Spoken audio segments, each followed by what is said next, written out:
Good morning সবাইকে। কেমন আছো তোমরা? আশা করছি সবাই খুব ভালো আছো, আমরাও ভালো আছি। তো নতুন একটা দিনের শুরুতে নতুন একটা মিনি ব্লগ নিয়ে তোমাদের সাথে চলে এসেছি। সকালবেলা ঘুম থেকে উঠেই বাইরে টাইরে দিয়ে একটু হাঁটাহাঁটি করে নিচ্ছি আর ব্রাশ করছি।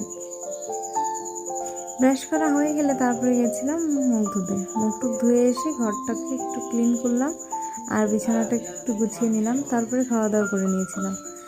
দুপুরে আমরা গেছিলাম স্নান টান করে ওই মহোৎসবের ওখানে খাওয়া দাওয়া করতে। যেহেতু সারাদিনই খাওয়া দাওয়া হচ্ছে ওখানে, আমরা গেছিলাম শুধু দুপুরের দিকে।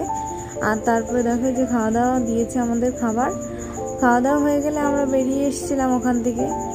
আর সাইডেই যেহেতু খাবার দিচ্ছিল, আর এখানে এই সাইডে এক সাইডে গান বাজনা হচ্ছে, এক সাইডের দিকে খাওয়া দাওয়া হচ্ছে। তো এখানে সবাই গান বাজনা করছে। তারপর আমাদের আরও বলছিল মাম্মা একটু আমাকে ফটো তুলে দাও, তো আমি একটু ফটো তুলে দিচ্ছিলাম। আর তারপর সন্ধ্যার দিকে আবারও গেছিলাম ওখানে একটা দেখতে। আর শেষের দিনটাই কেমন হয়, কিভাবে কি হয়, এটাই তোমরা দেখো এখন।